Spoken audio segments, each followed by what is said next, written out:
A very good evening from the Circuit of the Americas for the third running of the 24H COTA USA race. The race itself taking place tomorrow from 11:30 through till late in the evening. Then we take a pause overnight and head into 13 hours of further running on Sunday.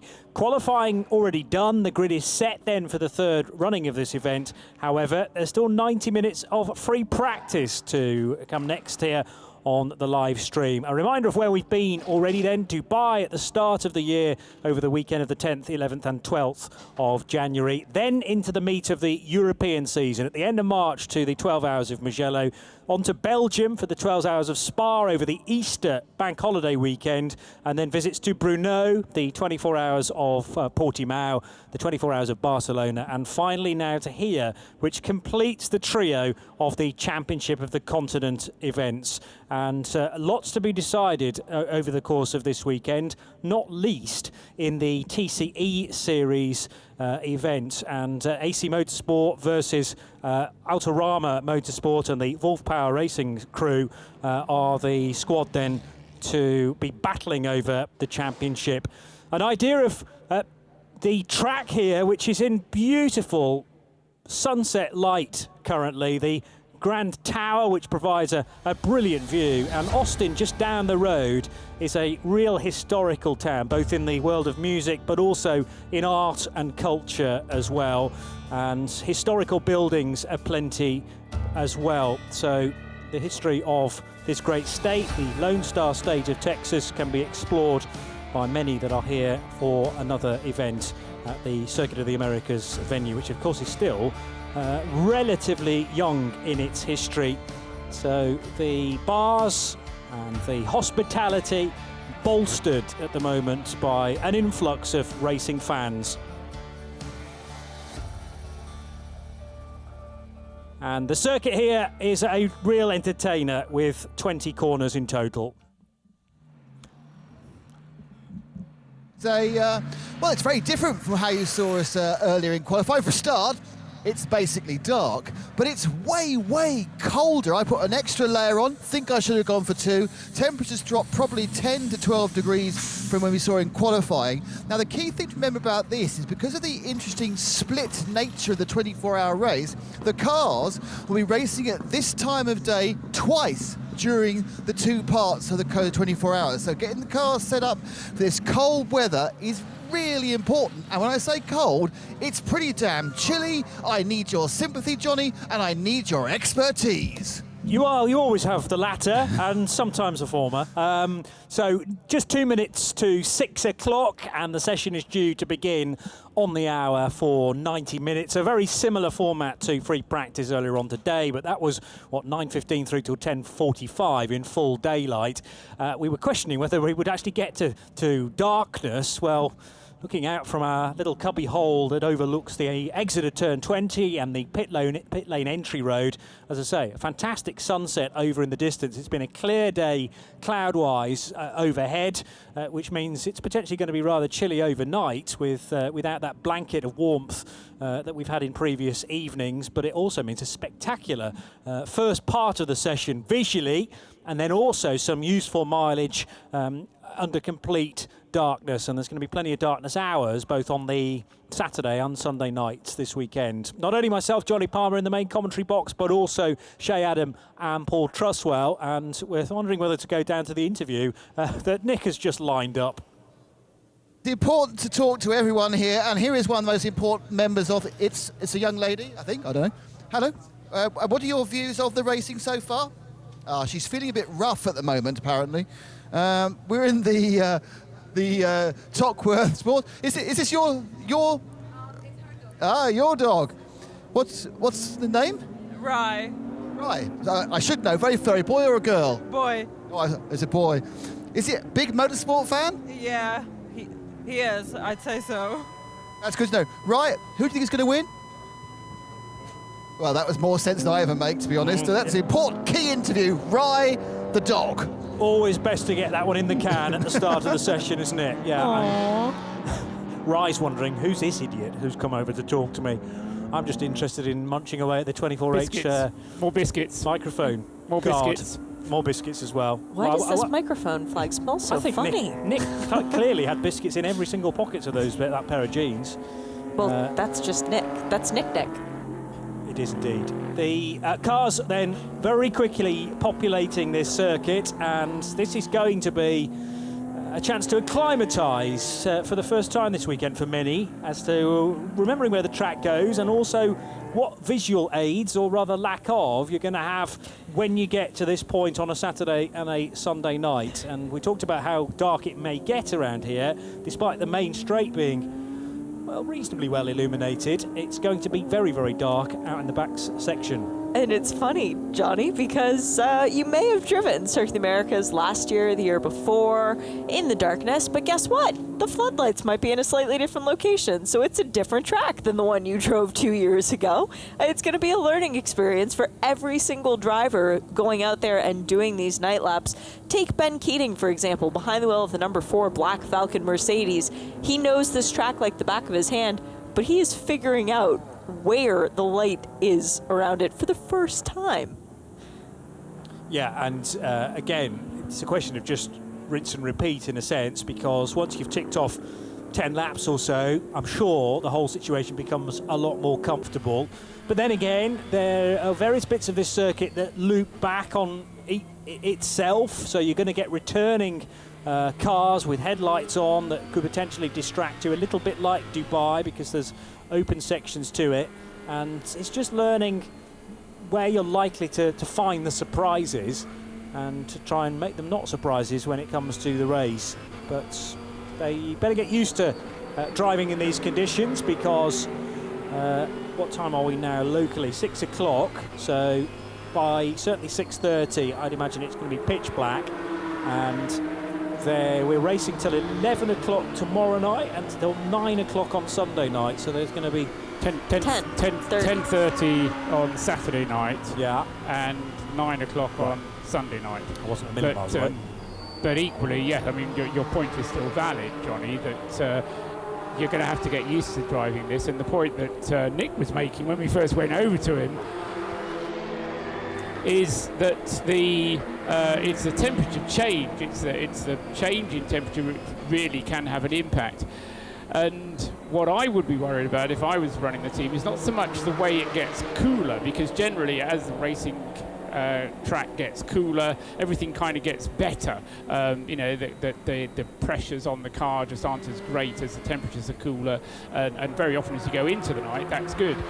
The problem, I think, is going to be on Sunday morning at 8 o'clock in the morning. We're going to be restarting this race, and the cars are going to have been stood out overnight in temperatures which are going to go down to certainly the low 30s Fahrenheit, down into, in centigrade terms, down into sort of 3 or 4 degrees, 5 degrees temperature on Saturday night into Sunday morning. And then we're going up to what could be 17 or 18 degrees on Sunday afternoon. And then they're going to get cold again by the end of the race. So we're going to have a double transition. And I think, if anything is slightly marginal, then you need to try and address it now and not just say, oh, it'll be fine. If it is marginal, you need to deal with it. The problem also, Paul, is the level of humidity in the air and the fact that it does get quite moist out there, especially overnight. There's not a chance of rain during the course of the race, but the humidity levels are going to be above 60% when we do shut the cars down tomorrow night and leave them. And hot race cars don't like to just turn off and sit, and they really don't like to turn off and sit when there's moisture around too. Yeah. Yes, good point. And when there's been sustained running, and then all of a sudden you cut the power and they sit standing still for many hours overnight, then there can be a little bit troublesome restarting. There are one or two things you can do overnight, namely changing the driver, because you don't have to start the second chunk of the race with the same driver that finished on Saturday night. But we'll get to that in a second, because Nick Damon already getting busy in the pit lane to try and bring us some interviews during this 90-minute session. Who have you got first of all? Well, I've gone for a human being this time, and it's Vincent Rademacher out of the 188 car. Vincent, how's it been going so far for you guys? Quite okay. It's a new track for everybody in the team, so the team and us, the driver. We have 2 new young drivers on the car, so everybody have to learn a lot. Qualifying, I'm not really happy to my qualifying because or I had traffic, or I made mistakes, so I didn't put everything in the same lap. But it's okay. Now we are looking for a good setup for the race trim, and we know always 24 hours very long. So starting P1 or P5 in qualies doesn't make the race results at the end, of course. You're one of the most experienced drivers on the grid. Your first time at the Circuit of the Americas. How do you like the track? Really nice. It's a really good track. It's my first time in US. I never drove. It's amazing. Yeah, never. It's first time. So it's completely new, but it's nice track. Yeah, really nice. It's a bit bumpy, but with touring car, it's not too much a problem. But I can imagine now why Formula One driver was complaining about the bumps. It has been crazy, I think, in Formula One cars. Yeah, sure. What's the secret to getting the car set up for the race here? Front-wheel drive car, the front tires are making a lot of the works, so it's to keep them as long as possible in a good condition, and that is the target on the setup. We've heard that it is very abrasive. I mean, do you think you'll be able to get double stint the front tires, or will you have to change them every hour? Not every hour, but every stint, yeah. So a driver will do the full fuel tank, and you need to keep the tires at the good level for the fuel tank. Double stint with a front-wheel drive car is never possible. Vincent, thank you very much, and enjoy the rest of the evening. Thank you. Vincent Rademacher then, so they're going to be going through a fair few sets of Hankook tyres, all the same compound across every single car that is in this race, regardless of whether it's entered into the GT Series or the TCE Series.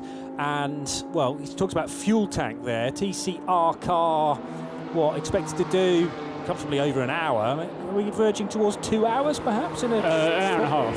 Hour and a half for a TCR car. But no, Nick's point that they will do an hour, they'll do a lot more than an hour on a stint, and certainly from the driver's point of view, the difficulty is that he can't go more than 2 hours, so it'll be a matter of staying out as long as the fuel will last. They'll be able to save some fuel if there's code 60. Obviously, if the weather does close in, although Shay's told us there's no chance of rain, but there's never any such thing as no chance. Buying a lottery ticket, there's no chance of winning, but people still think there is. But so I mean, there will be opportunities to save fuel, but you'll be looking at an hour and a half, an hour and 40 minutes maximum, particularly when somebody like Vincent's driving the car, because he is one of the quicker drivers in that car. It'll be interesting to see how they get on, actually, because they've got young Will Neal at the wheel of the AC Motorsport Audi, and also Matt Taskinen, who we know is very, very quick indeed. Stefan Perrin, probably the slowest member of that team, but they're going to have to be careful about sharing out the driving between them. And but it's an experienced enough team, and they'll also, of course, have an eye on the touring car division prize, the TCE division prize, to take home the championship of the continents. On the original entry list, Paul, I saw Tom Boonen and James Kay. Did you see that as well? Those two drivers listed to be part of the squad. With AC Motorsport? Yes. That was the original entry list, yes. But they're not on the entry list anymore. Correct. So they were originally scheduled to. I mean, James Kay, a regular competitor in the Creventic series with AC Motorsport, and Tom Boonen, pretty sure he was at the Barcelona 24 hours, and possibly also at Portimao. He did Dubai and Barcelona, so far right. this year. Okay. But he isn't, not here this weekend for whatever reason. The Top Sport Mercedes, obviously encouraged by their K9 fan that Nick was talking to. Lucas Stoltz has gone quickest, the number 90 car, 2 minutes 9.321 for him. Ralph Bone has got the Herbert Porsche going very nicely now, 2 minutes 10.536. I was talking to the team during the break, and they were optimistic that they could make some changes to make it go a bit quicker. Well, Ralph Bone, second quickest at the moment, 2 minutes 10.536 for the Herbert Porsche. Third fastest is the number 4 Black Falcon Mercedes. Ben Keating was at the wheel but is currently in the pits, 2 minutes 13.527 for him. And fourth fastest is the HB Racing Ferrari, Nikolai Rogivu having set the lap for him, and Nikolai's time in the Ferrari are 2 minutes 13.875. In the TCE division, it's the 112 car which is the quickest. Yannick Meckler, needless to say, behind the wheel of the Autorama Volkswagen Golf. He's done a 224.366, and second in TCE is Kari-Pekka Laaksonen at the wheel of the top car, Baz Cupra, and that car's done a 229.224, quite a slow-ish time in comparison, but I suspect that most of the teams at the moment are really just worried about getting their two laps each for each of their however many drivers it is. Up to 5 drivers are allowed to drive, and the regulations state that each driver must do a minimum of 2 laps of night practice, and I suspect that is going to be their prime concern.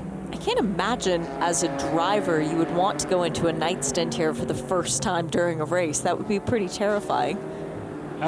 Yes. I was trying to think where we were. Was it in Barcelona where a driver arrived and for whatever reason hadn't taken part in any of the qualifying? First time he'd driven the car over the whole weekend was in the race. I can't remember where it was, but I seem to remember it happening, and it's ringing a bell, isn't it? But I can't remember who it was. It is. I do think it was Barcelona. But Barcelona, to me, just feels a lot brighter than it is here. Perhaps the track is just much more compact. It's much more of a stadium feeling. You're never quite as far away from home. Whereas when you're out at the far hairpin, somehow there's a feeling of being quite a long way from home. Yeah. You can still see it. I mean, the tower gives the illusion of being closer to everything going on. But yeah, when you're out by, the far hairpin by turn 11, you really are out in the boondocks.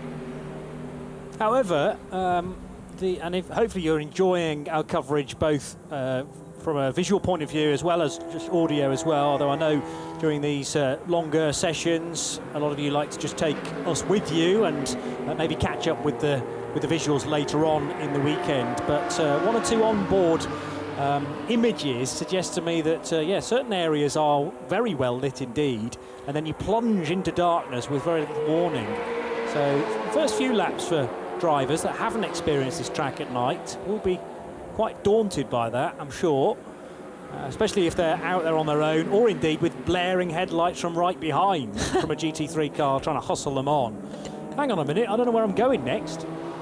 I'm quite perplexed, Johnny, because for the first time ever, I'm seeing the Volt Racing Porsche at night, because normally it runs in the day, and we've had more than our fair share of rain in IMSA in 2019. So sometimes you get significant cloud cover, but it's even just as bright when it's pitch black out. How is that possible?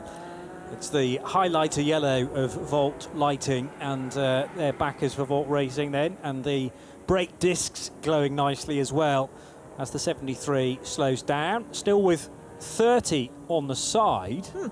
And that's got to be an error, hasn't it? Because there aren't 30 GTC series cars in this field. Orange positional numbers on the side of the GT cars and blue for the TCE machines.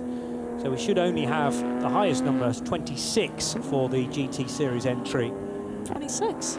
22, wasn't it, in qualifying? Yeah. I like 26 a lot more. No, the reason is because, of course, the 22nd car is 26th overall. That's why I'm confusing my numbers. But you're right, 22 for GT and 8 for the TCE series entry. Sam Allpass being the car lowest down. 717 is the Coroiser Mark II. As through turn 11 goes the 910 Porsche. And that's one of the 991 class cars. Now there's a Mercedes being wheeled into the garage, minus Hankook tyres and wheels. Nick Damon's watching. Yeah, the 90 car, which had just set the fastest time, and then when it actually sat in the pit lane, went down to second fastest. Did a set of tyres. Driver was ready to get in, and they decided against it, and they put it up on the jacks. It just appears to be a rotor change or a disc change. I'll use the American terminology to go where we are. So they're changing their rotors, and now it's very, very leisurely.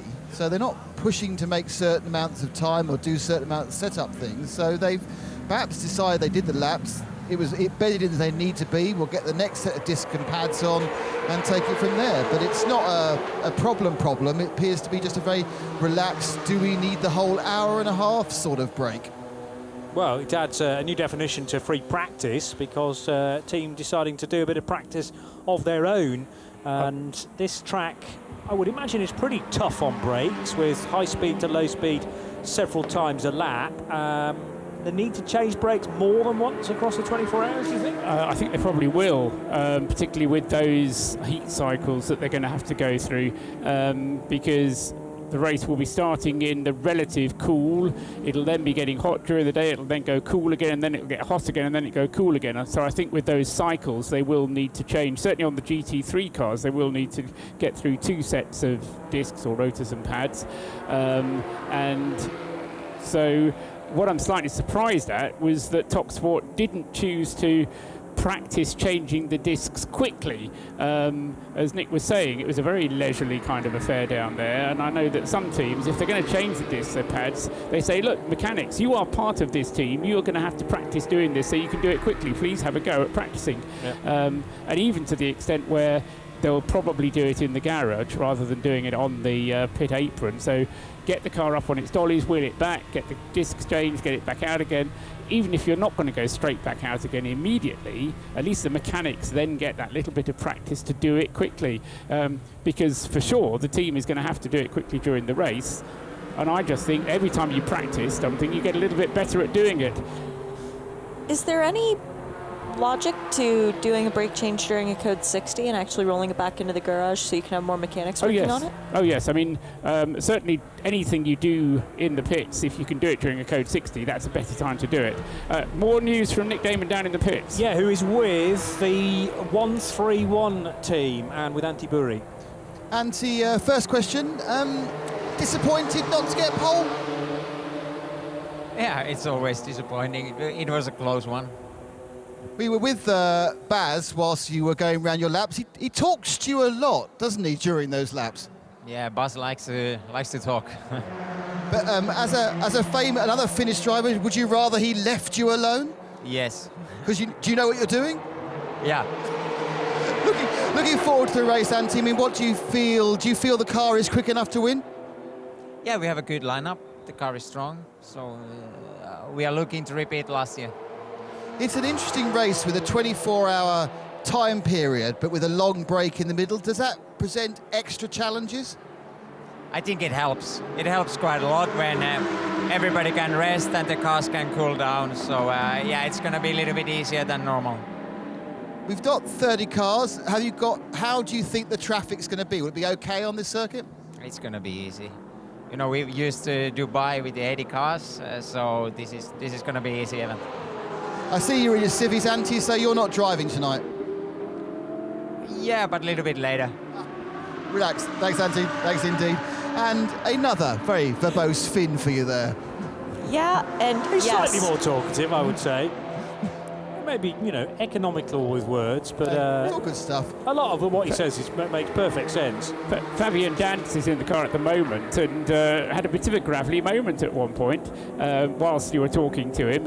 I don't know if Antti was in a position down in the garage where he could see a screen, but he was all 4 wheels off the track and struggling to get the car back in. Fabian Dance, one of the strong lineup that Antti was referring to in that car that he shares with Kari-Pekka Laaksonen and Ronnie Yost is the other driver in the car.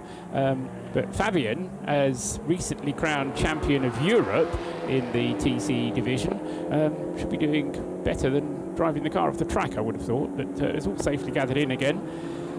The car currently second fastest in the times, thanks to the 2 minutes 29.224 that Kari-Pekka Laaksonen did. Yes, so Antti Buri, part of the winning quartet last year for LMS racing by Baz Keating. So Baz running the car again, but for a different entrant rather than Top Car Sport.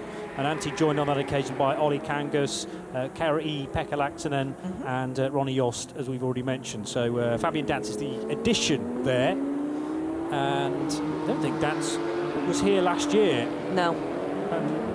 Don't know whether he was here the year before either, so maybe one of the drivers that are experiencing COTA for the first time. That might be the reason why he's out for a long spell in the early part of this session as well, just to get, again, used to where there isn't light. He might have been here 2 years ago because the name was familiar, but I'm not sure if that's because of the Barcelona run a few years ago, maybe. Or Barcelona this year, too. Yes. Which he won. Can't find Fabian in the entry list for 2017. No. So I wouldn't be surprised if this is his first venture to the Circuit of the Americas, at least to compete at. As cars fly through turn 10, the kink, just before heavy braking into 11. That was the 980 MRS GT machine from Germany. And it is 5 drivers against the name of that. Konstantin Scholl, the Austrian driver, currently at the wheel, 3rd fastest in the 991 division. Well, but remember, it said J.M. Lippmann was driving the car earlier when he was sitting next to us, so I'm not going to trust their driver plugs entirely. Sorry, guys, for the MRS Porsche. But still a good effort to be up in the 3rd position in that category. The pole-sitting car is indeed the fastest car at night practice so far. Alan Metney, who's been getting a lot of track time so far today, was in the Radical race, wound up facing the wrong direction going into turn 1, unfortunately, after making a brilliant pass. In the 8th position overall right now, the best time of a 2:15.7. And our best time, Nick Foster in that 8 TalkSport WRT Mercedes, 209.113.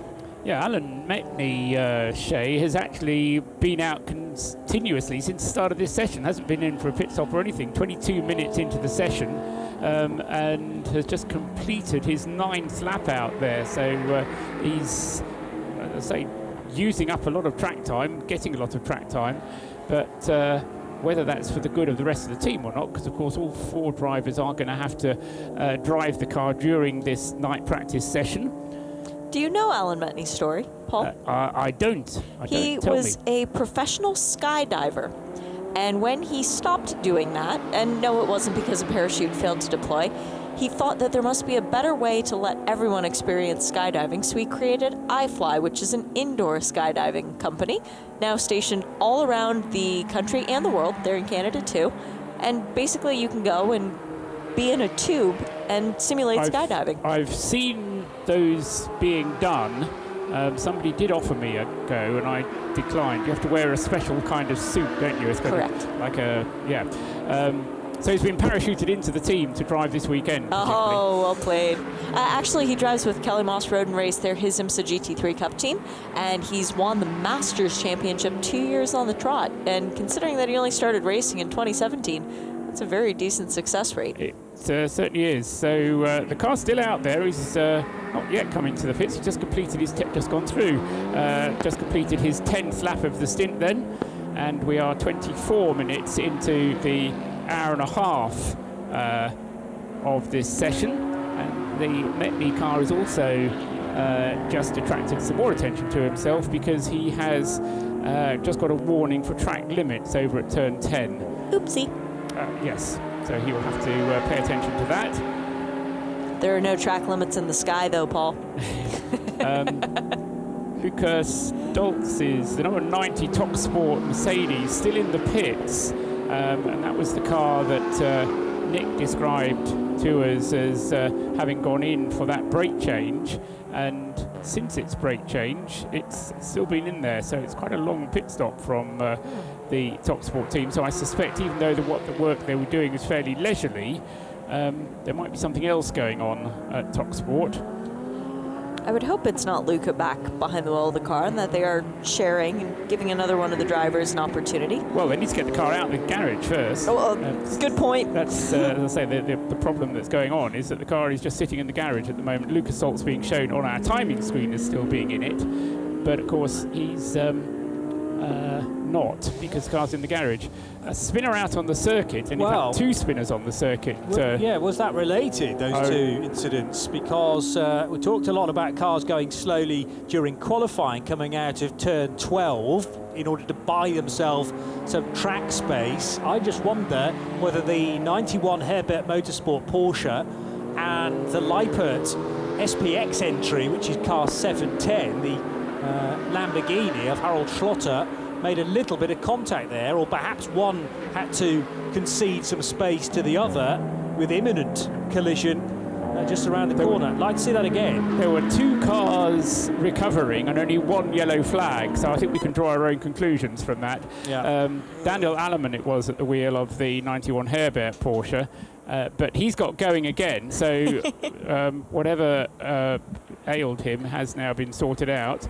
Felipe Fraga makes it as a Mercedes 1-2-3 now at the top with a time of 2 minutes 9.476 from the Brazilian. So the 2 top sport cars first and second, and now Felipe Fraga with the Black Falcon Mercedes third fastest, Herbert fourth. Shay Adam was giggling on my left there, and she'll tell us why. Well, because whenever you come to Texas and there's a BMW, you expect to see Matt Travis and Jason Hart in a garage, and indeed they are. They were second last year in this race, and I believe they won it the year before in Sorg Red Sport with their M4 GT4. That's car number 451. The reason I'm laughing is because they don't go anywhere without their big 10-gallon cowboy hats, and there was one being adorned in the garage just off of a camera shot that we got. I've got to have a chat with Matt Travis this year because he's just such a funny guy. So this is actually something I had from a different on a different occasion, Shay. But whereas Mexicans are sort of characterized as wearing sombreros, but actually they don't, they just wear it as fancy dress, do Texans wear cowboy hats? By and large, yes. Oh, okay. Yes. So that's not just fancy dress, that's actually something that they are. They are effective, and Texans pride themselves on having the boots and the cowboy hats pretty much every day. And the big cars as well. Big pickup trucks and a nice revolver or some sort of a gun to go with. I'm not up on all that, but our race director in IMSA is Bo Barfield, and he lives in the Houston area just outside, and very much has a cowboy hat, has the nice boots, and they're not just saved for special occasions. Good. So a lot of traffic out there on the circuit. Very busy circuit, everybody trying to get out to cycle through their drivers. Say the need is to do 2 laps of night practice. Meanwhile, Nick Damon is down there being busy. What can you tell us, Nick? I am the home of the 10-gallon hat with Jason. Now, you took off a BMW 10-gallon hat to put on a Sorg Rennsport hat. So 20 gallons of hat, bigger than your fuel tank. Yeah, this year we're with Sorg Rennsport, with Matt Travis and myself. We're a normal driver pairing in the United States, and we were looking for an opportunity here, and it came up, and so here we are. Hats off to them, by the way, because well done, good one. Right, because before qualifying, they had all 4 corners off the car, all the suspension, everything. We had some handling woes. They reassembled the car, put it back together, and it just keeps getting better at this point. So we're really looking forward to the race. And competing in GT4 now? Yeah, so we did GT4 last year, the M4 GT4 with Mike Vess, and then with the M2 the previous year. So we've won both of those, and see if we can get our third.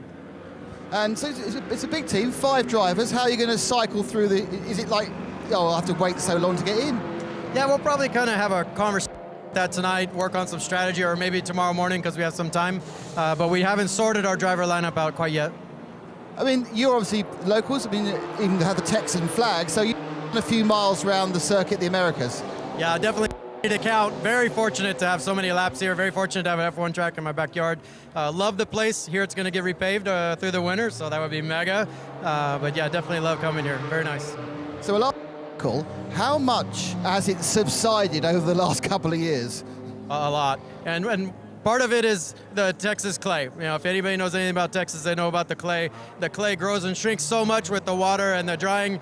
It really kind of destroys any surface. So it's just part of living in Texas. Our soil grows and shrinks so much, it just kind of destroys asphalt. Well, it's a good bit of asphalt, mate. It's the same for everyone. Best of luck. Thank you very much indeed. Jason there. And I obviously have the wrong entry list because they're not racing the Cup car. They're in GT4, guys. Okay, yeah, we'll make some adjustment as far as that's concerned. Shay's got it all correct, of course, in her little notebook. I'll give Joe the updated entry list, and then he can share that with Nick. Jason, I have from Flower Mound, which is in the sort of northwest corner of Dallas, so it's still a good 3.5-4 hour journey if you're to drive down, over 200 miles. So he says it's in his backyard, but I suppose when in Texas, when you readjust things for the American scale versus us from the little UK, 60 miles to a cupcake shop, 230 odd miles to a racetrack is absolutely nothing, is it? It was a lot more than 60 miles to the cupcake, and it was worth every mile. 75 miles. I think it goes up another 30 miles every time we talk about it. It does. We're getting vaguely towards the truth now. Well, Johnny, I mean, in terms of a global perspective, I've always been asked if I live close to Disney World. Sure, I'm 250 miles from Orlando, but sure, I live close to Disney. Relatively speaking, that's right. Yeah. I live close to the Queen. You do? Yeah. We're Isn't she your neighbor? 30 miles away she lives. God, that is like the next street. She's got a big garden, so yeah. There are some places in Texas where 30 miles is your neighbor. Exactly. So, quite. Yeah. The 906 Alan Metney is still out there. Here we are, over half an hour into the session now, less than an hour still to go. So Alan Metney's still out there in the 906 car. He's still the fastest in that class at 2 minutes 15.761, 991 class. Sorry, 2 minutes 15.761. Is his fastest lap. The top sport car number 90 is back out. Axel Jeffries has taken the Mercedes back out again, but not before Felipe Fraga hasn't gone quicker than him. So Felipe Fraga in number 4 is now second quickest. So the number 70 top sport car is quickest, thanks to a time by Nick Foster right at the start of the session. Felipe Fraga is second quickest, and Axel Jeffries, now at the wheel of the 90 top sport car, but with a time set by Lucas Stoltz, is out in the Mercedes, still a Mercedes 123. Porsche is now fourth with, according to my screen, Ralph Bone back at the wheel. Yes, it is. So Ralph Bone drove the first stint. Daniel Alleman came out and did a 4-lap stint, but now Ralph Bone has taken it over again. So unless that's a transponder issue, the two Renaulters still have to do their laps in the car, but they've still got over an hour, or just under an hour to do, so enough time. The Volt Racing Porsche number 73 is fifth fastest. They're cycling routinely through their drivers. Jan Heylen and Alan Brynjolfsson have done their laps already. Trent Hindman is currently behind the wheel. And for CP Racing, number 85, they're the next ones up. Shane Lewis is currently at the wheel, but the car is in the pits. And that is Jerome Blakemollen taking over that number 4 Black Falcon Mercedes, wearing a very retro helmet for Jerome. It's the one that we only get to see about once a year, and I feel like it's every COTA 24 that he brings that one back out. One with handprints from his children on it, back when he had fewer children. Oh, right, so it's out of date in that respect. Yep. Okay, so it needs to get that sorted, and the latest editions imprinted on that helmet design. They're not that latest. I mean, the boys, the twins are 7 or 8, and the youngest lad is maybe 4 or 5, so it's not... So being alive and able to do a handprint since the inception of COTA then? Yes. In terms of the 24-hour race. So he's used that helmet every time since 2017. It was out of date when he first started. Time was when... who was it? Frank Bieler used to have 2 helmets. He used to have a nighttime helmet and a daytime helmet. Smart. Well, instead of having to change the visor, you just change the helmet. Yeah, yes. I mean, that was the principle, that it saved having to change the visor, but it just seemed a bit overkill to me. Well, when he was driving the Audi R8, you always want to have the visor down. Yes, well, it was an open-top car. Yeah, so, but as I say, I just wondered whether your own was having a nighttime helmet and a daytime helmet. But, no, that I did notice that earlier, because your own's been wearing a very chromatic helmet the last couple of years. It's very reflective, and the helmet that he's got this weekend, it still has the white, the blue, and the red, but it's much more pastel. It's a much gentler, softer helmet. So. Just a change. car 73 failed to manage the track limits at turn 19, and that was Trent Hinman. So Trent learning where the track goes at night. Of course, he just, no, he did not drive at the Petit Le Mans. I was going to say, he just had some track experience of a very dark circuit at Road Atlanta, but his car went out halfway through the race, so he didn't actually get a chance to be in the car at night. I suspect that what the race director is doing at the moment is having the track marshals observing very closely indeed, because J.M. Lippman was up here earlier on and he said track limits vanished in the night, and I think what he's trying to do is say, no, we are still going to enforce track limits in the night. Let's get another word with Nick Damon in the pits for us. It's not really with me, it's with Ben Keating, well, Ben, since this time last year, you've had an incredibly eventful 12 months. It's true. I've been busy right now. We just finished the IMSA series. Happily won the North American Endurance Championship, but right there at the end of the IMSA series, we also started the WEC series. So we had 3 months with double races. You know, we got second place in Shanghai last weekend. So if I do much more, my wife is going to say she's done with me. Oh, so a quick question. How do you handle the jet lag? Shanghai 1 week, Texas the next? Tokyo last month really got me bad. This one, for some reason, wasn't too bad. Maybe it was the excitement of coming to COTA. Could be. So you're racing at IMSA, WEC, and Creventic. Those are quite different series. Yeah, but I have to say, this is one of my favorites. The whole Creventic series is it's really good racing. It's endurance racing, which I personally love, but it's so laid back. People are so great. I love being here. This is one of the highlights of my year. I have to ask you this question. Have you got over the disappointment of Le Mans yet? No, I don't think you ever will. But I have to say, I don't feel disappointed. I know that we drove a perfect race. I know we did not win because we had, 0.6 of a liter too much fuel. I know why we made the decision we did. I know how it happened. And so I don't feel like we have anything to be ashamed of. And I'll always look back on that race and know, I know who really won the race, even though we won't be in the record books.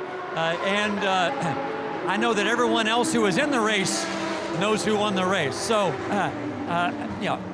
I will display that car proudly, and it's kind of fun for me because, this year in the WEC, for this next season, I'm racing for Project One in the Porsche for the car, that will be in the record books.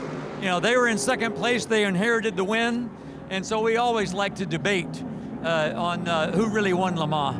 Well, you got a chance to win it again with them in June.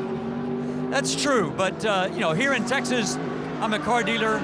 I'm a big Ford dealer. I'm a third generation Ford dealer. Really special to win at Le Mans in the Ford.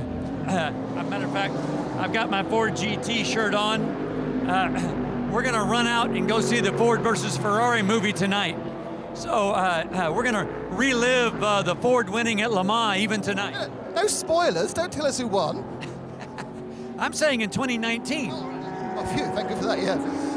Just going back to this, I don't know why, because I'm enjoying this conversation too much, but I'll get wound up. Going back to this race, it's going well so far for the 4 car, the Black Falcon. So far, so good. We qualified on the pole, which is the place to be. So we'll see. It's a long race. It's always strange with the code 60s and the refueling down there. Refueling takes such a long time. The rules for this series you can be really, really lucky. You can be really, really unlucky. So you never know. But we got second place here in the Black Falcon AMG in 2017. Hope to have one higher step this year. I think you deserve some luck. Thanks, Ben.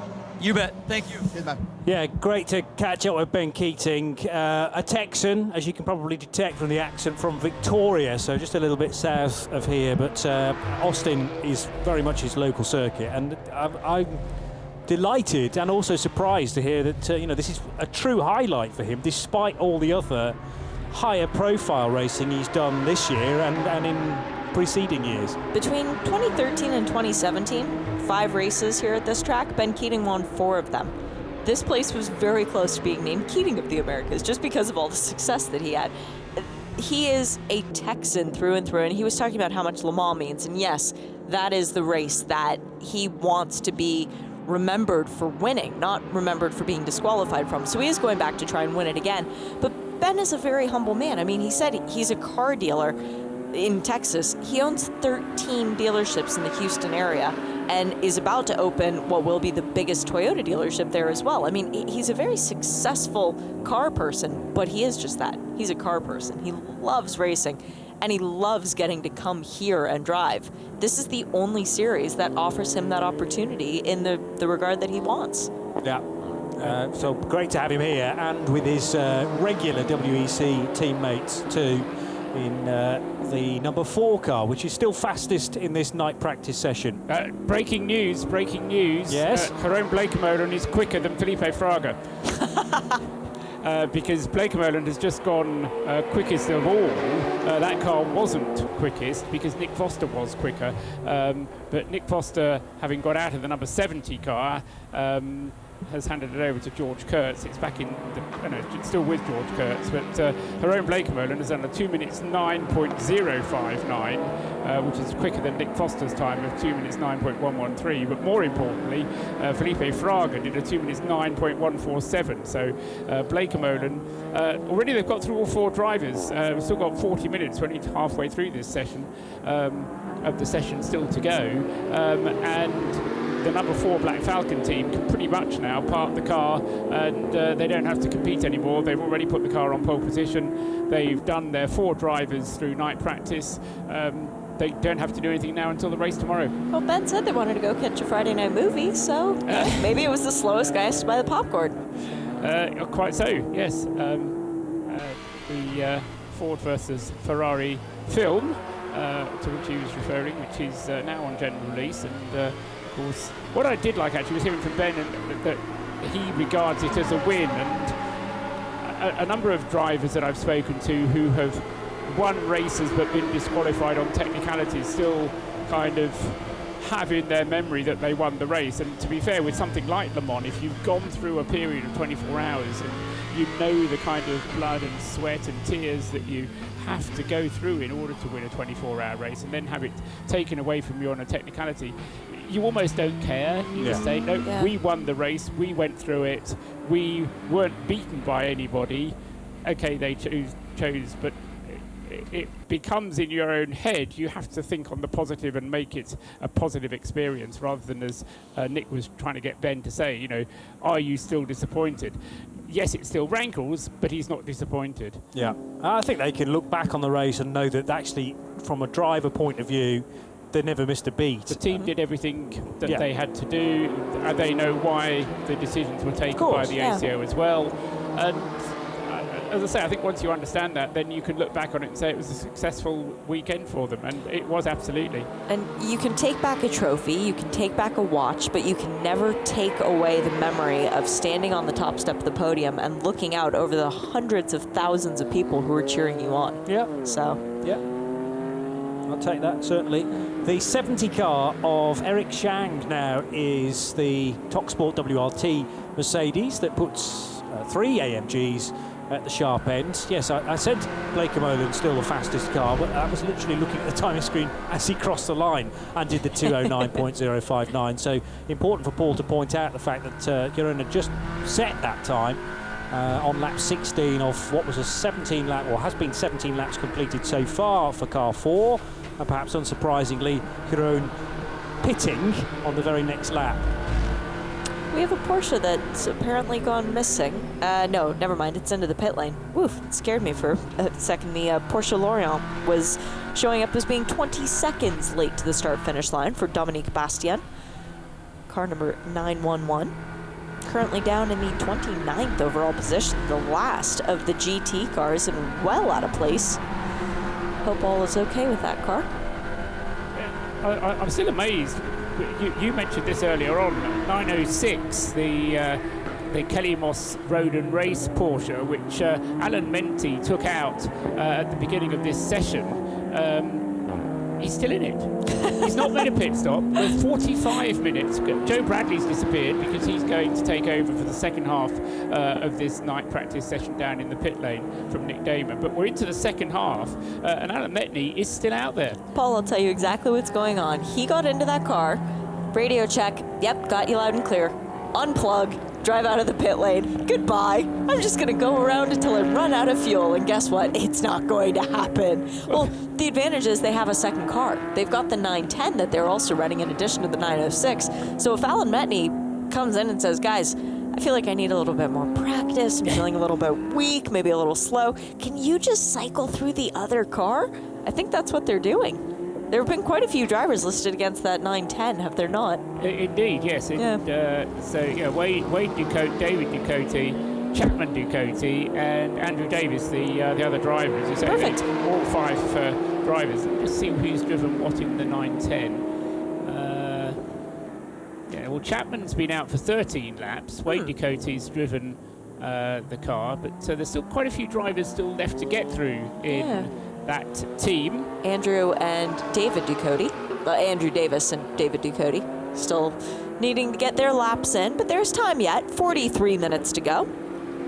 Yes, it's just one of those things that I always worry when you've kind of had the time and you've had the opportunity, because anything can happen. We can have a red flag, and various things can happen to interrupt the session. And if you've been out there doing fuel consumption testing, which is, I guess, what they're doing in that Porsche, then yes, you've got the fuel consumption data, but you haven't got your drivers all qualified.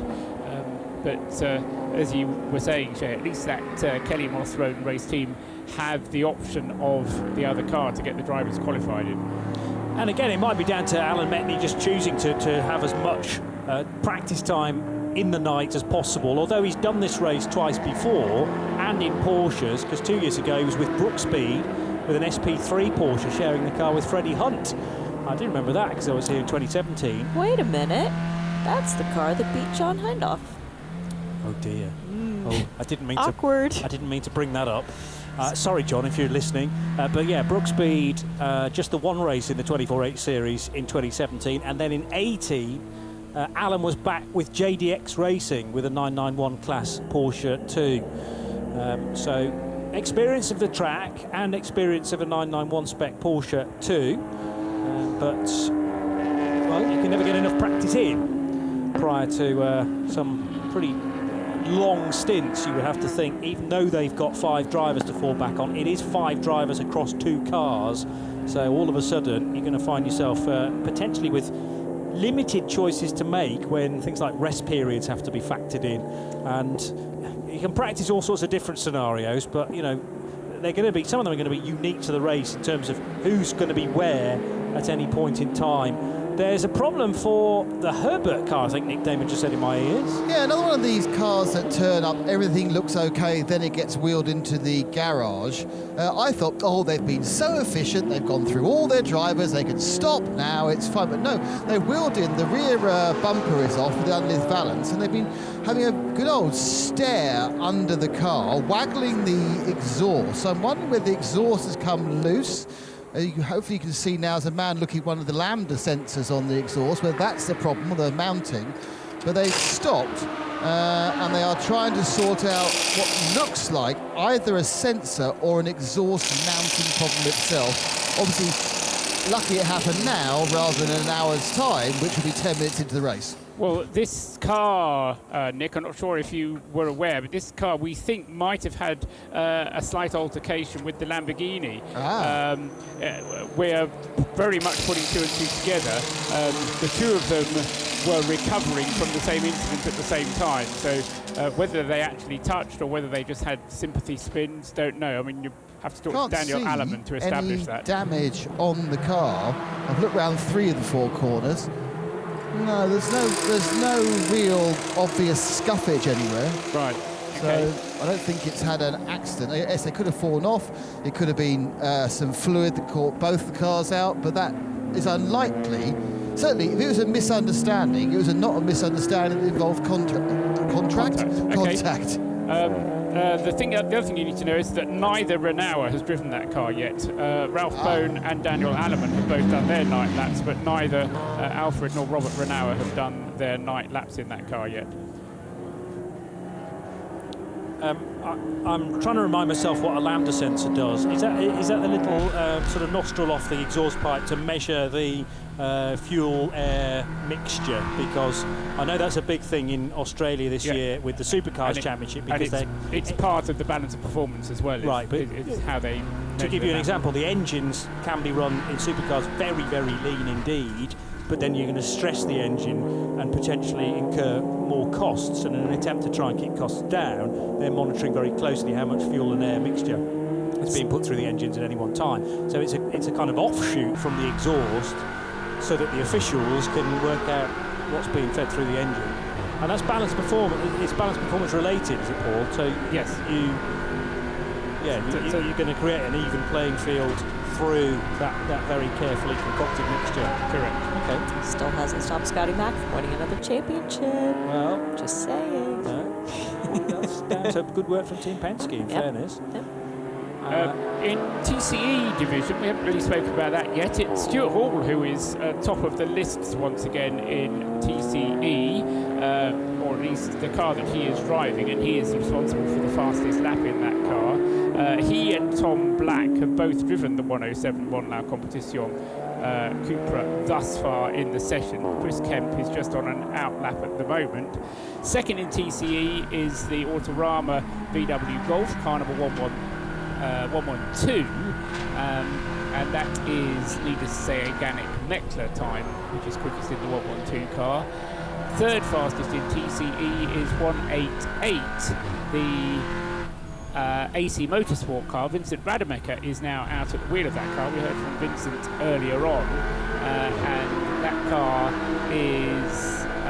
has already been driven by Will Neal, Max Taskinen and Stefan Perrin. So Vincent Rademacher is the... Are there 5 drivers or just 4 in the 188? There's just the 4, so Vincent Rademacher will complete the driving duties on the 188 car, and that car will then have done everything that it needs to do. And then fourth in the TCE division is the other Autorama car, number 114, which is currently in the hands of Stefan Tanner. Well, it's in the pits at the moment, but Stefan Tanner was the guy who brought it in. He and Lucas Desserich have both done a number of night laps in the 114 car. 34 heading through the right-handers towards the end of the lap, and now diving into turn 19 with a slightly wayward Lamborghini Huracan Super Trofeo car. The Lippert Motorsport entered machine into, actually earlier on in the lap, into turn number 15. But that may well have been the case that the Lamborghini was making space. It's Denis Sogleev, the Russian driver, driving the fastest SPX machine so far in this session, and just making a bit of space to enable the driver Ingo Vogler, who's at the wheel of car collection Audi currently, and it's going to stream across the line now to tick off another lap. So Ingo Vogler, one of 5 drivers that needs to be cycled through at car collection. Angelo Negro is at the wheel of the number 41 HB Racing Ferrari, and he's returning to that team, but has different teammates to conjure with around him. But that car is only a 3... Oh no, they've got 4 drivers in the Ferrari, haven't they? Daniel Alleman added to that car. Yes, that's right. Whether he will... Yes, I didn't realise it. But so he's done his night laps already in the other car. And the other 3 drivers have all driven the car already. You mentioned Ingo Vogler, Johnny. He is the 4th driver out of the 5 that have to qualify, so they've not been hanging around. Car Collection have had a fairly uneventful session thus far. Just Dr. Johannes Kirchhoff having failed to drive the number 34 Car Collection Audi so far this evening. Everybody else has been out. Hindy has been on the Skype chat, and he has provided us with an answer as to what a lambda sensor does. It is an oxygen sensor measuring the percentage of oxygen in the mixture, indicating the fuel-air mixture going into the cylinder. Thank you, John.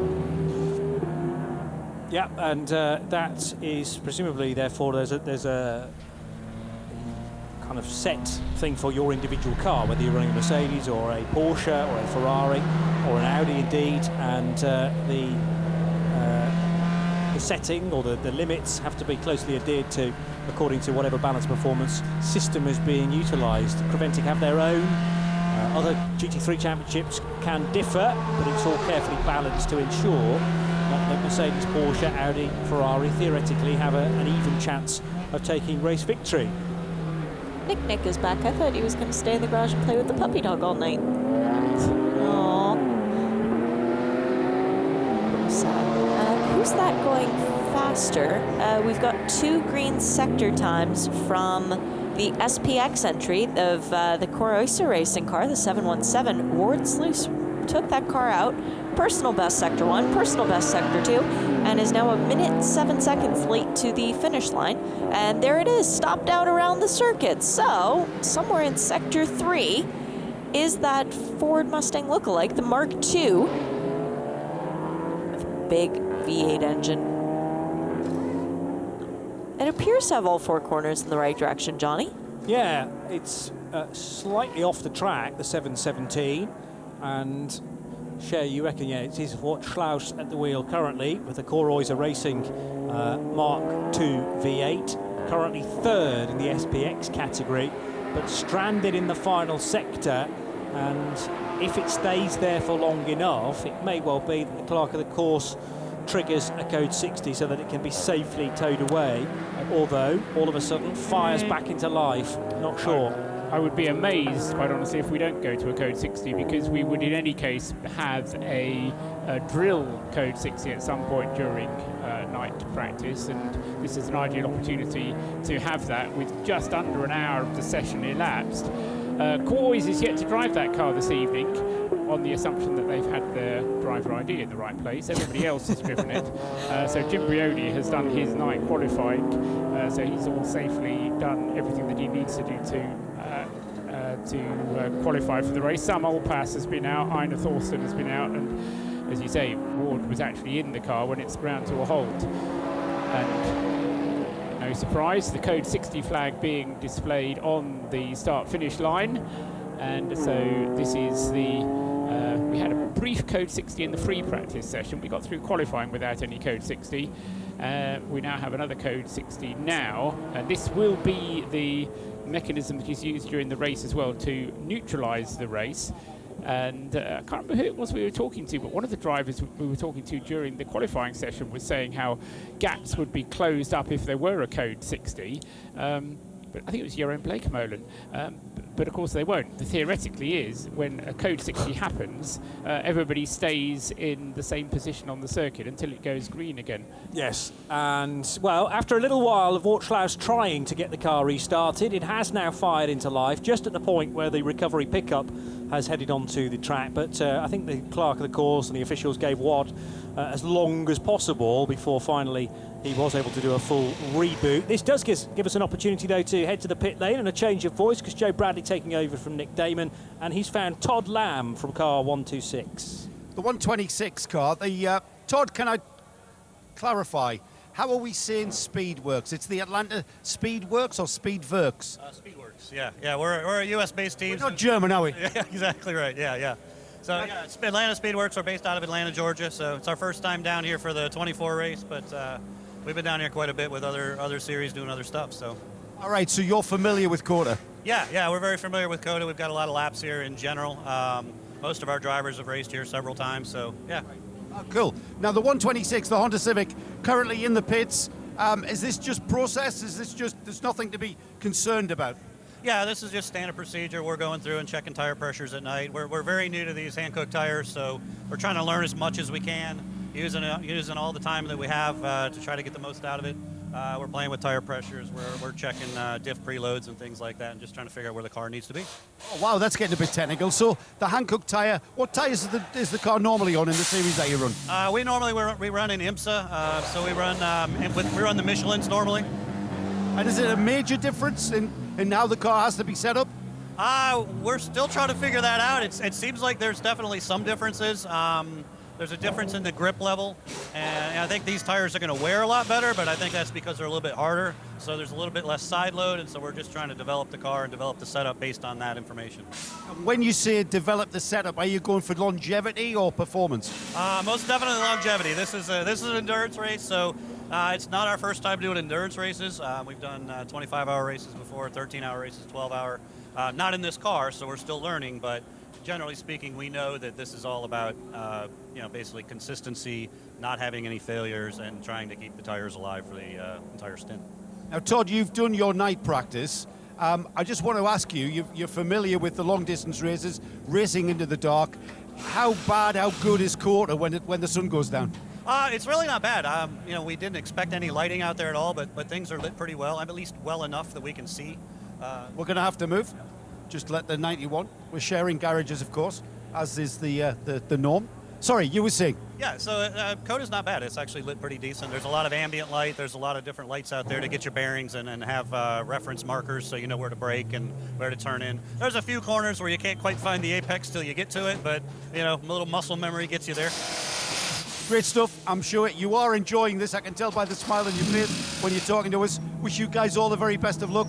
Big race weekend ahead of us. It's a long drawn-out process, having the 24 hours spread over, I think, 33 and a half. Does that make a massive difference to you guys? No. I mean, we're down for the challenge, whatever it may be. So we kind of knew that we knew that we didn't know a lot of things coming into this, so we were prepared for a lot of different scenarios. Great stuff. All a voyage of discovery. Thanks, Todd. Great to sort of. Todd Lamb there, out of the 126 Honda. And as I speak, I'm going to get out of the way of the 91 Porsche, the Herbert car, about to go back on track. And I was noticing on peripheral, I think a little bit of a setup change at the rear end.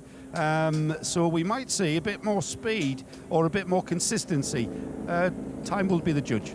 Joe, before you wander too far away from that garage, go in and look at the back of Todd Lamb's helmet, because he's got a little cartoon character on the back of it, and it makes me giggle every time I see it. So I just want you to catch a glimpse of it, and perhaps that's something that we'll be able to describe more over the course of the race weekend. I've never been keen on checking out people's helmets, so I'll move on. The important thing is that the Herbert car is back out. It was a bit more than a setup change, Joe. What Nick was describing was possibly a problem on the car. So if you could find probably either a Renault or an Alman to talk to in order to maybe eke out whether they'll tell you, because they're a bit tight-lipped about problems in that car. But the car is now back out on the circuit, and I would have expected it to be one of the Renaults taking it out, because they haven't done their night laps yet, and we have just 26 minutes of the session remaining, although nothing to stop you doing night laps under Code 60 conditions. So Mercedes heading towards one of the left-handers. Is the 70 TalkSport WRT car. That is turn one, in fact. The other thing you lose totally in the darkness is any sense of elevation. And I thought I could tell when a car was approaching turn one, so steep it is, but I'm afraid I'm going to need some practice in terms of picking out which car it is we're talking about, and indeed where they are on the track at any one point, because it does tend to level things out somewhat. 3 minutes past 7 local time. That means 27 minutes of the session still to go. In fact, 26 minutes about to tick around 2. And we're still under Code 60, an elongated Code 60 considering why it was first implemented, but that's purely so that everyone is comfortable with dealing with a caution period, particularly at night. And of course many of the corner workers, or marshals, whichever you prefer to refer to them as, will be locals and therefore only dealing with a Creventic race once a year, so good to refresh memories in that respect as well. It's Ralph Bone who's taken the 91 car back out. No, it's not. It's Robert Renault. Okay, right. Okay, my screen will update itself after your screen does. So I was going to express extreme surprise that it was Bone, but yeah. So it is Robert Renault going out in the Herbert car now, and Joe Bradley has stuck around down at the Herbert garage, and he can tell us what the news is. I interrupted Daniel Alleman standing there sending a text, telling everybody back home how he's done. And he was quite open with the problem that the 91 cars had. It's basically been grounding out at the back end, and they had a slight problem with the exhaust. They've repaired the exhaust, and they've learned a big thing here, I think, over the course of the race. If that had happened during the race, then they would have been in big problems and losing time. However, going off track and hitting those sausage curbs, the car has been grounding out and has damaged that exhaust. They've encountered that now, so what they will now do is stay off the curbs and stay on the track. So I think luck has gone their way tonight. And Daniel Alleman standing then in the back of the garage already. I think that was him. Wasn't there a problem in one of the earlier Radical races today, Shay, in that the car came in with a broken axle after hammering the curbs? On the pace lap, hammering the curbs. Okay. But it had already done a race in the day. Did 4 laps in the race earlier in the day, had brake failure, came back to start the next race, because during those 4 laps set the fastest time of anybody, which puts you on pole for the next race. Came back to take the green flag, took the green flag, didn't go anywhere, stopped at the entrance to the pit lane, and then was assisted to roll back down. But come to find out, it was a broken axle on that car. So we don't know officially that it was because of clattering the curbs, but that's a pretty safe bet to make around Circuit of the Americas. And you can hear a little bit of race car noise in the background because we've gone back to green. Green flag again, yes. So Kurt Oyser is now back out again at the wheel of the 717. So Ward's having managed to get the car going again. I have a feeling it might have run out of fuel. Knowing how Core organises the team, he'll have wanted to get it as low as possible on fuel in order to see what the fuel pickup is like when you get to the end.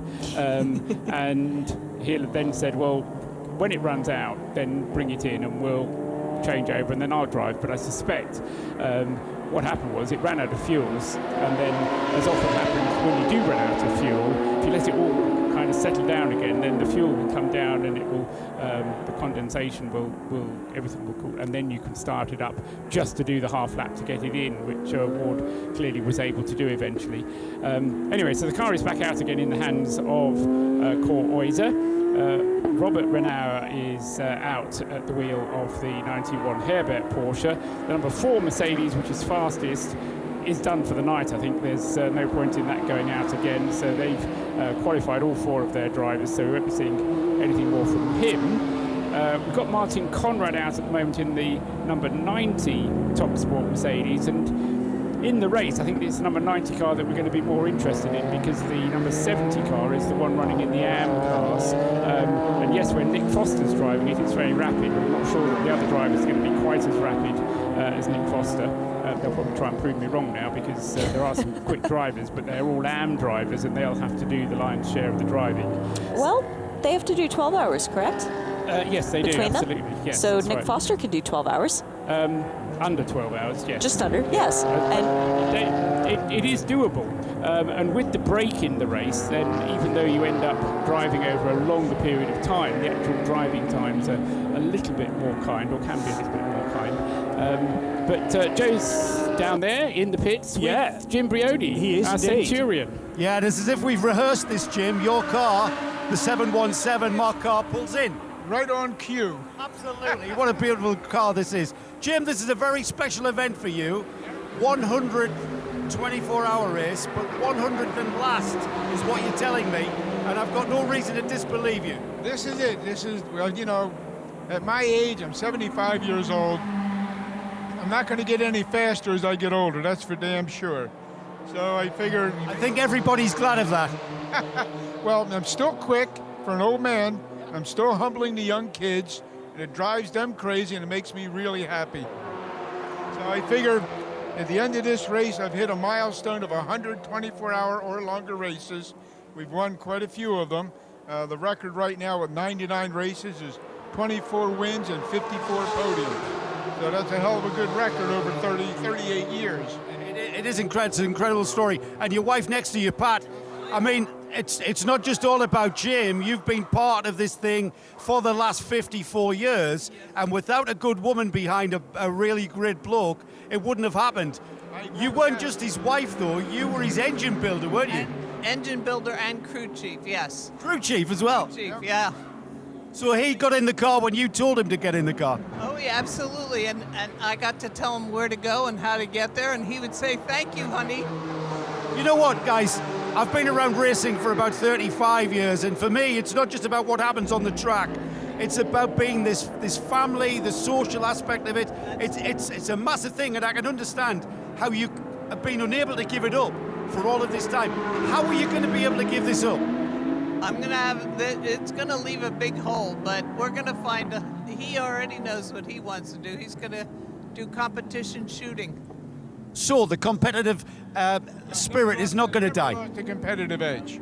And I'm a master gunsmith. I build firearms, I repair them, I renovate them. So I'll just stay in the same sport. Now I'm going to go out and see if I can humble some of the young shooters out there and make myself feel really great again. I bet a game of Monopoly at your house is really nasty, isn't it, with this sort of competition?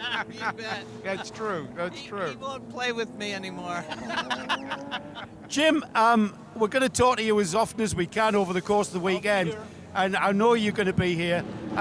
We wish you all the very best of luck. We hope you have a good, clean race. I think everybody's wishing that. And you have to remember two things. You just have to keep the shiny side up and the greasy side down. And you know what? I read in it, and I'm going to repeat this.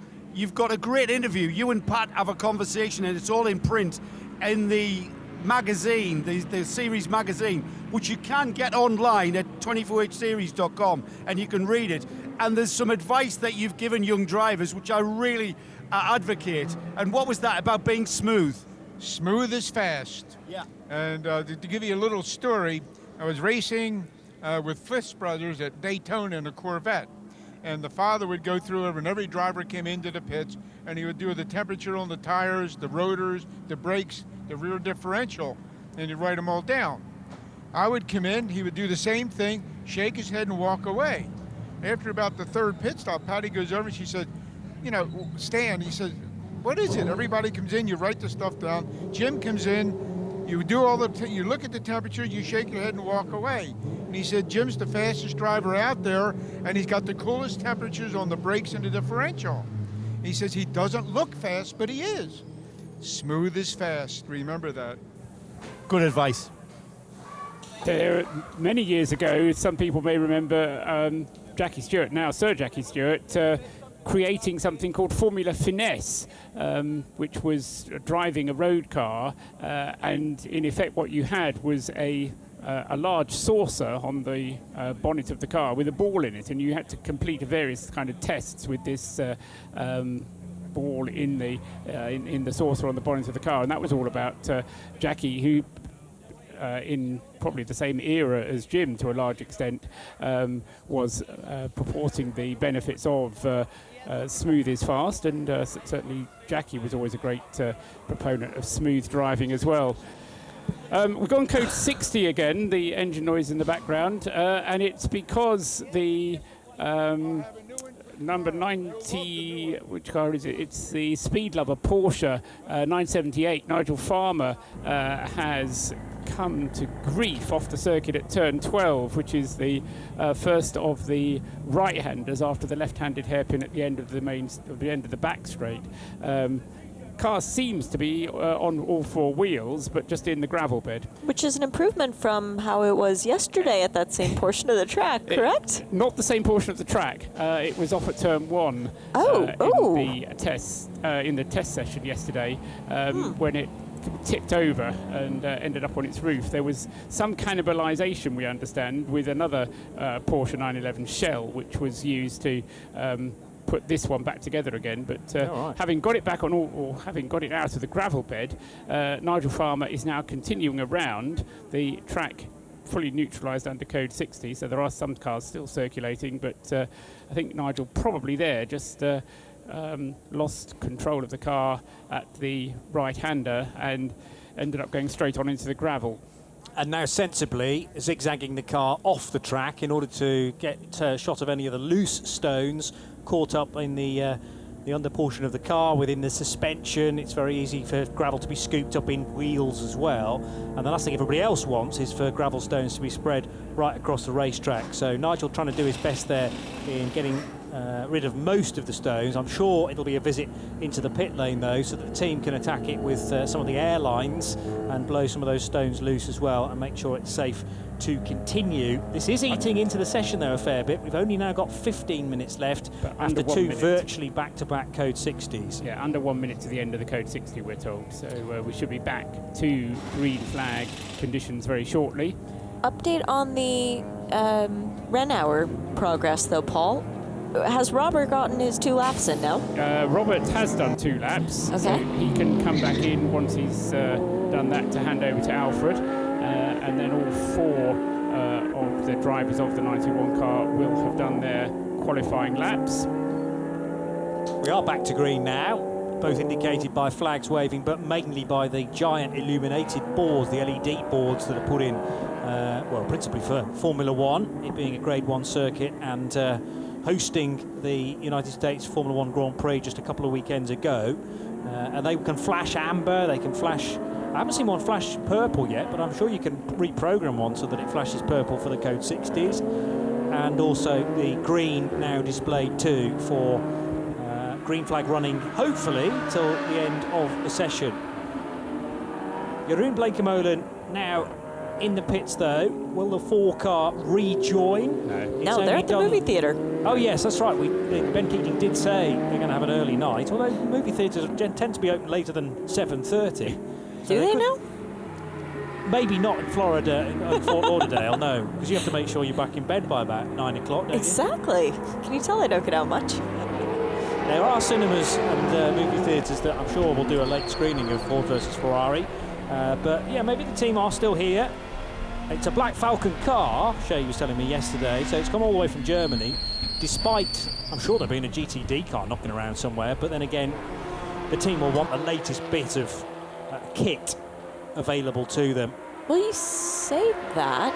The Wins liveried Mercedes-AMG GT3 that Ben Keating and Jeroen Blekemolen raced this year in IMSA was running last weekend at the Encore, and it's already being taken over by next year's drivers, Lawson Oshbach and Gar Robinson, which Ben Keating will be joining them for the endurance races, but it's going to look a lot different. It's going to have a different wrap on it, and that car no longer is Ben's possession, so to speak.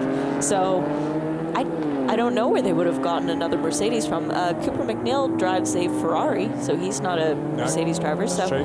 Maybe it did have to come all the way from Europe because there wasn't one available for them. Yeah, well, they've transposed the wrap from a Ferrari to a Mercedes with the WeatherTech paint job, for want of a better phrase, and the normal Black Falcon cars we tend to see. There was a metallic red one here last year that won the race, and I assume the other one was green, was it? That got biffed at about half distance. So they're the colours we're used to in Dubai for Black Falcon.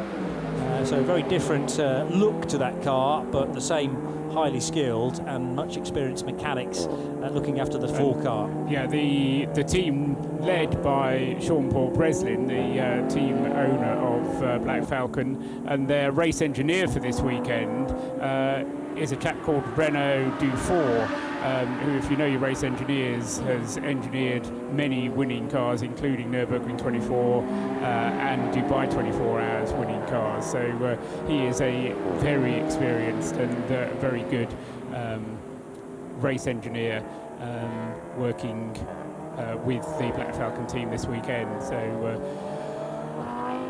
it's not just a mighty operation as far as the drivers are concerned, but the whole team knows what they're doing and are very good at what they do. The Sin R1 GT4 is now ticking off some laps as well in the remaining quarter of an hour of this session, and that car is positioned, it's one of the GT series cars, and I've lost it now. 5th in class. Racer's Edge Motorsports machine. Jade Buford do the driving. Car 401 and 20th of the GT series cars, and as you say, 5th of the GT4s.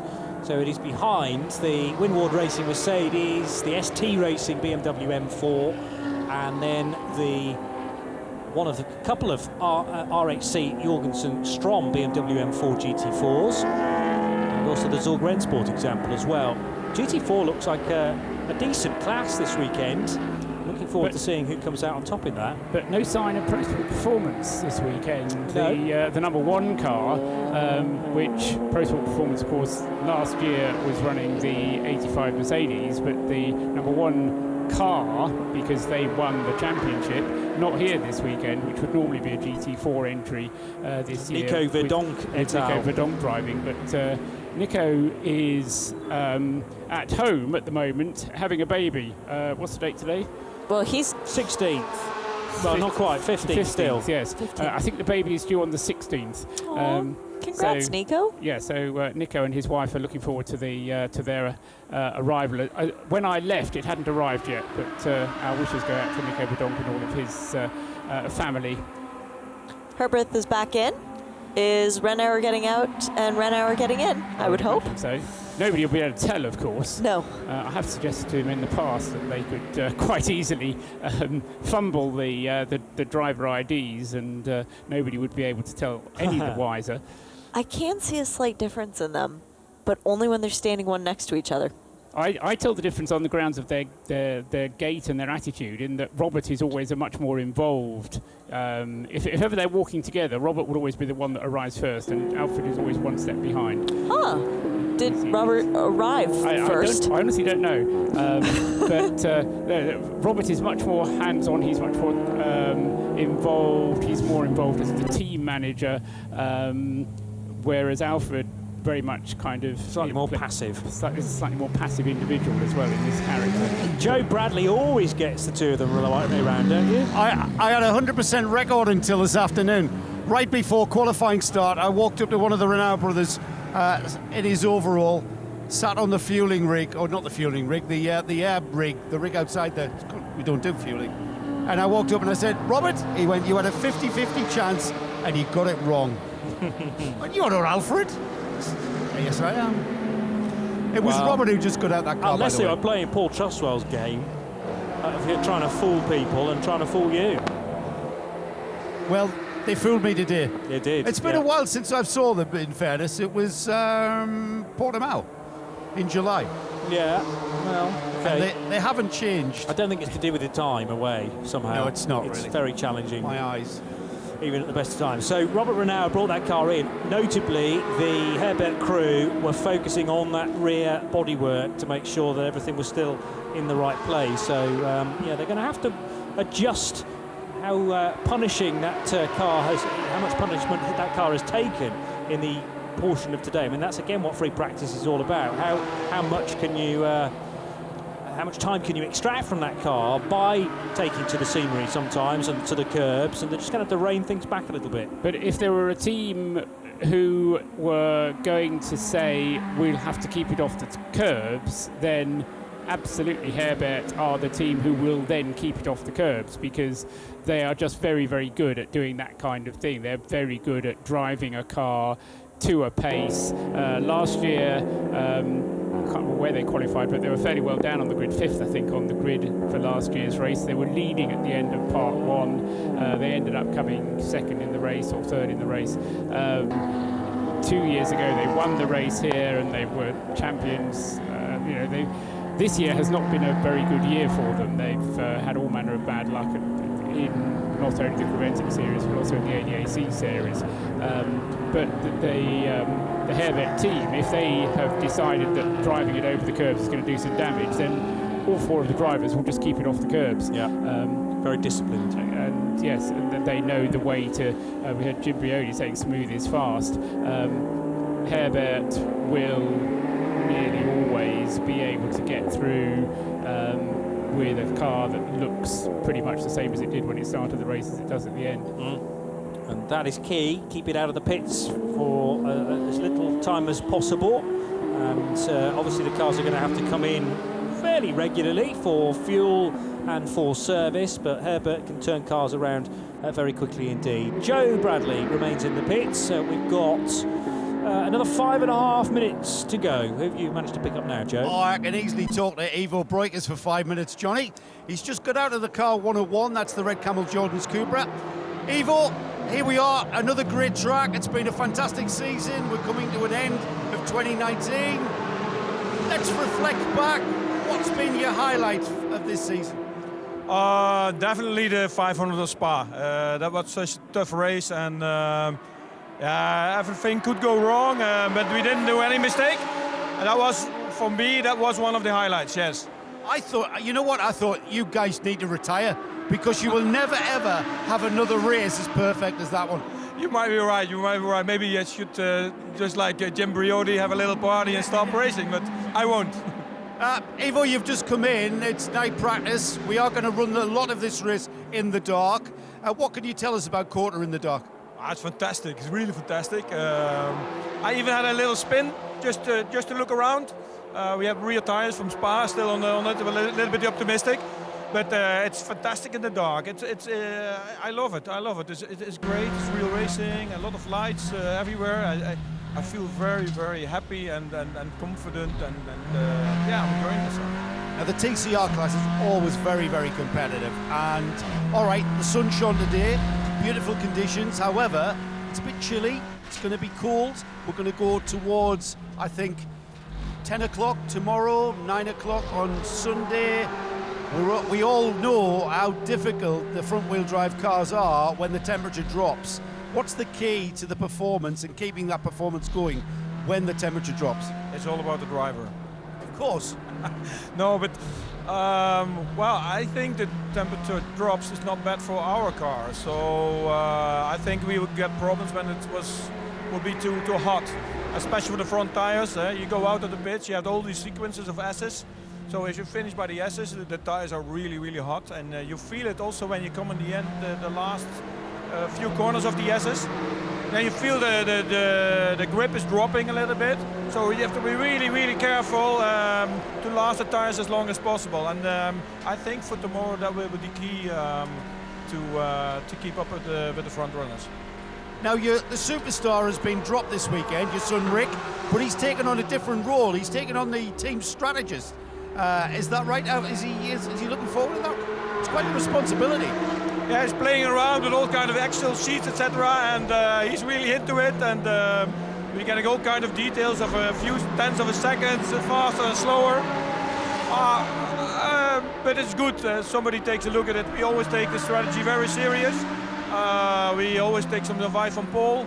It's always nice to have the same opinion, and yeah, we're just playing like we are doing Le Mans and looking at every detail what we can. I think the key is whether Rick can stay up, because he's usually a driver and he can get some sleep. He's going to have to stay awake. Yeah, it's different for him, although this time he has a time to rest in between, of course, but now it's going to be interesting. It's going to be fun. Thanks for joining us, Ivo. Look at that smile. He's a man who's really loving his racing. Thanks, Ivo. Well, he always has for, 20-odd years or more, Ivo Breukers. And yes, keen to get his teeth into another long-distance event after a very pleasing TCR 500, obviously. That event due again to start to be a thing next year, but as part of the Spa 12 hours is my understanding, and there's potentially going to be some more interesting calendar news as well before the end of the weekend. Dubai set though for the new year, and a change for the Italian round to kick off the European part of the season, moving from Mugello to Monza for 2020. Just 90 seconds left on the clock now, and one or two deciding to call it a night already. Yes, I've just been going through to see who's potentially still got to do the laps, and I don't think there are any. I think pretty much if there is anybody with problems, then they're right down the bottom of the list. I've still just give another mention to the crew from the Kelly Moss Road and Race team, the 906 car. I remember I was going on about Alan Metney having done all those laps early on. When he came in for a pit stop in the end and handed the car over to Andrew Davis, well, Andrew's been out there for the rest of the session, so they have gone through, or at least in 1 minute's time, they'll have gone through an hour and a half's practice session with just one pit stop, but not missed any time out on the circuit. They've been out on the circuit continuously, and they've currently completed 34 laps at the wheel of that Porsche, and say by the end they'll have done 35 or 36, which has been, I mean, a perfect demonstration of race pace. They've just gone round and round and round with just that one pit stop for Alan to hand the car over to Andrew Davis. And they've also elected to run 2 drivers, Paul, who are very good at finding super glue, putting it in the bottom of the seat and then saying, no. Well, I mean, it may be part of the Kelly Moss strategy. You just heard about Evo talking about strategy, but because they've got their 5 drivers across 2 cars to say, okay, you 2 drive that car and we 3 will stick to the other car, rather than the 5 of them swapping between the 2 and have to worry about the changeover. Although they could, on the assumption that both cars keep running, they may well decide just to keep the cars with their kind of allocated drivers for the whole of the race. Checkered flag being displayed, and there are a handful of cars now that are going to head out of turn 20 to see that and call their session to a close, because that puts all the free practice and indeed the qualifying a little earlier on today into the history books, where the grid was set during 2 45-minute sessions, both for TCE and GT series cars. And this is an opportunity then to, as I say, put plenty more mileage under the wheels of all of the cars, and sometimes just the single driver. Other teams deciding to cycle through drivers slightly more evenly. 7:31 now on the top of the scoring tower, which dominates the main start-finish straight here at the Circuit of the Americas. And Jerome Blakemolin proving that he can go quicker than teammate Felipe Fraga at mid-distance, and then Black Falcon deciding not to put too much mileage and stress the car too badly.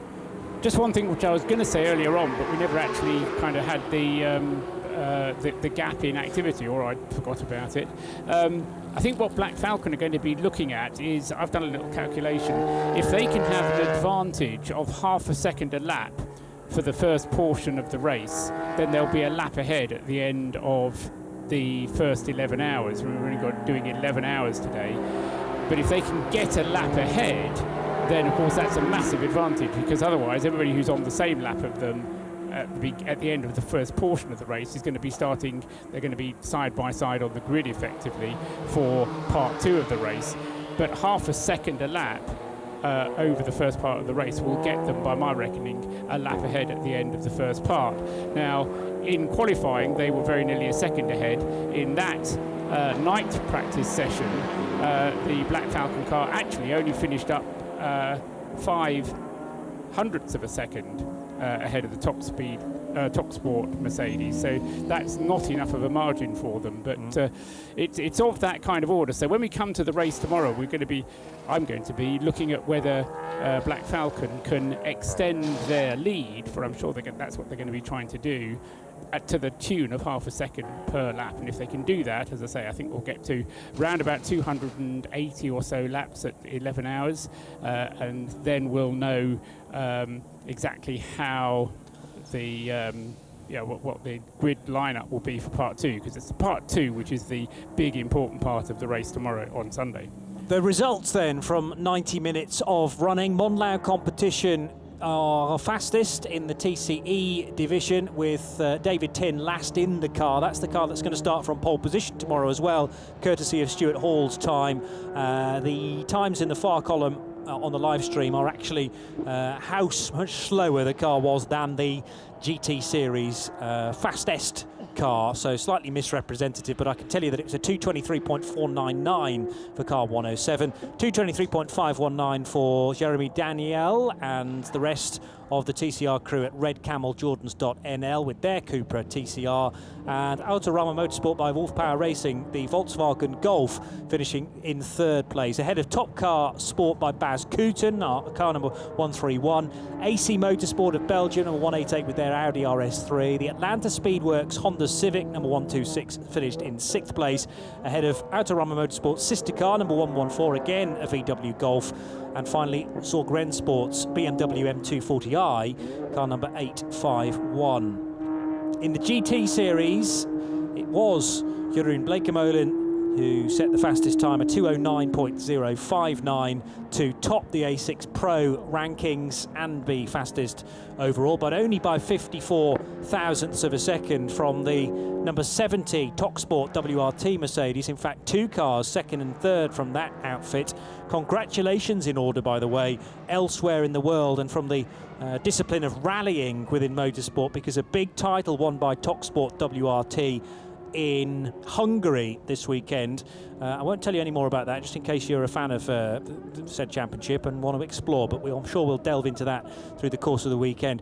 Volt Racing, the 73 crew finished 4th ahead of Herbert Motorsport number 91 there, Porsche, which was battling 1 or 2 problems through the course of the 90 minutes, but they did finish in 5th place and 4th of the A6 Pros ahead of 2 A6 AM-entered cars, CP Racing's Mercedes 85 and the car collection Audi R8 number 34. The best 991 class car was the Kelly Moss Road and Race 906 Porsche Cup car, ahead of the A6 AM-entered HB Racing Ferrari. Lippert Motorsport, the 710 Lamborghini Huracan ST, which is entered into the SPX category and fastest in that category, 10th place in the GT Series cars.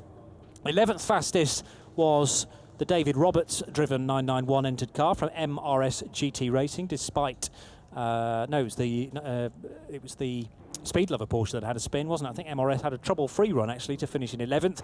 The other Kelly Moss Porsche 910 was 12th, ahead of the Korreuser Racing Mark II, which did splutter to a halt with Wout Schlaus at the wheel. That brought out a code 60, but he was able to bring the car 717 back to the pit lane. 14th fastest was the Black Falcon Team Techstar Mercedes, a GTX SPX car this weekend. Then 3 GT4 cars altogether. Windward Racing's Mercedes 433 ahead of the Racers Edge Motorsports Sin R1, although the Sin did top the times earlier on in the session with a Jade Buford time.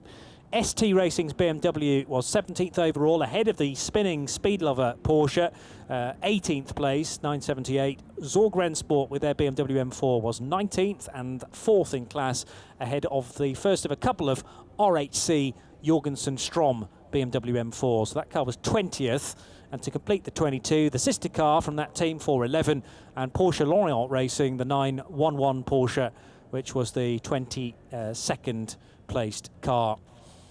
So that's how we finished in the GT Series event.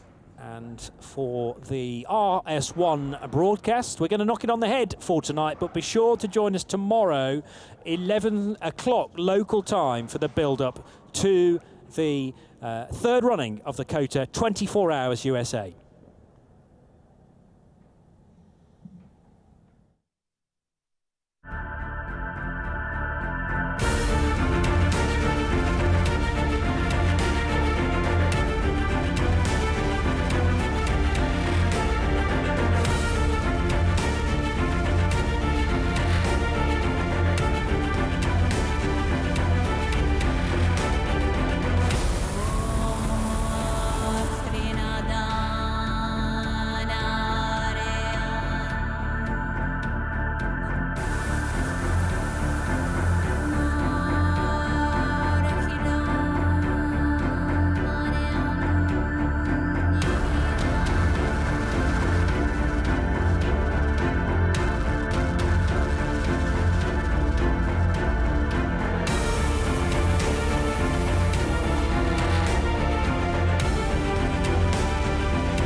A hugely entertaining day then here at the Circuit of the Americas, with free practice this morning, qualifying to set the grid for the third running of this annual race, and night practice too. I hope you've enjoyed all of our coverage in both sound and vision on the live stream. Part one of the race due on air then at 11 o'clock local time tomorrow.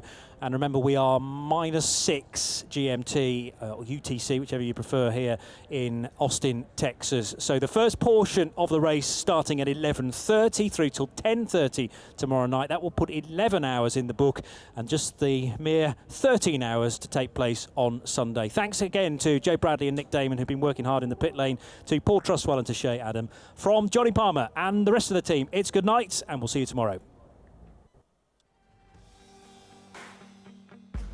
Welcome to the Endurance Racing Series for GT and Touring cars. With the champion of the continent, European Championship, TCR Spa 500 and TCR Middle East, that's 12 races across 3 continents.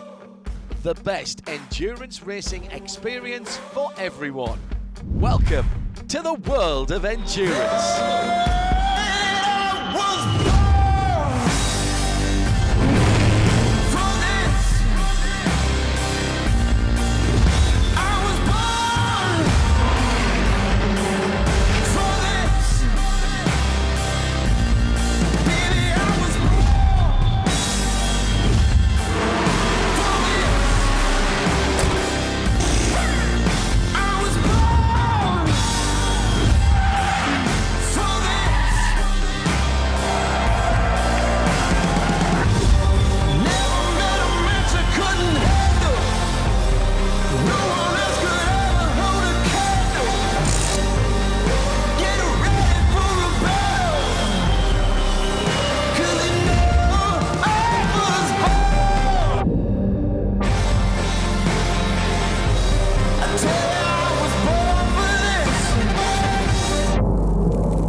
This is endurance.